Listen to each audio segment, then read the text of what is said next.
गाइजहरु, आज चाहिँ मेरो छोरा र छोरीलाई म स्कुल पुर्याउन जान लाग्छु। हेलो, कहाँ हिँड्नु भएको तपाईहरु?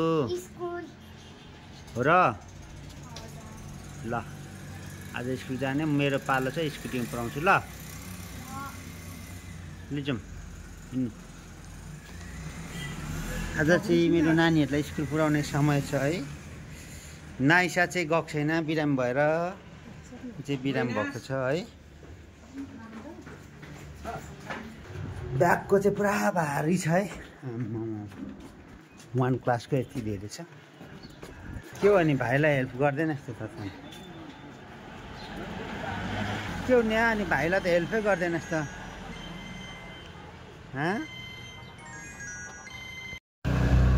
आज चाहिँ हामीलाई हाम्रो बाबाले स्कुल पुर्याउनु हुँदैछ। यहाँ मेरो भाइ चाहिँ अगाडि बसिरहेको छ।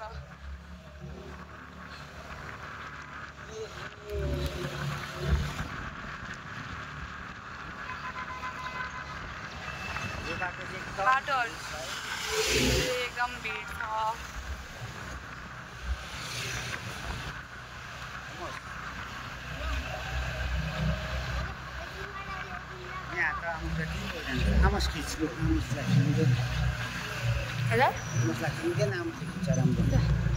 के भन्दा खिच्दा आमा उठा खिच्छ। नमस्कार, यहाँ स्कुल जाँदैछु।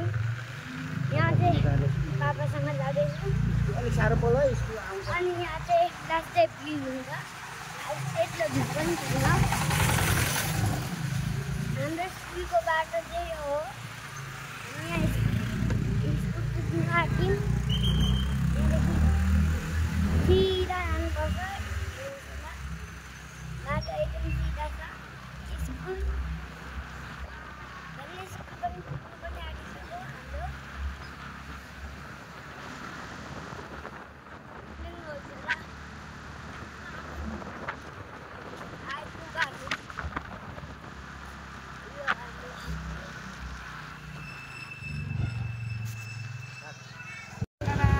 ल, हामी चाहिँ नानीहरू बाई स्कुल आइपुगिसक्यौँ है। अब नानीहरूलाई म छोडेर फर्किँदैछु। यहाँदेखि मेरो नानीहरूको स्कुल चाहिँ है।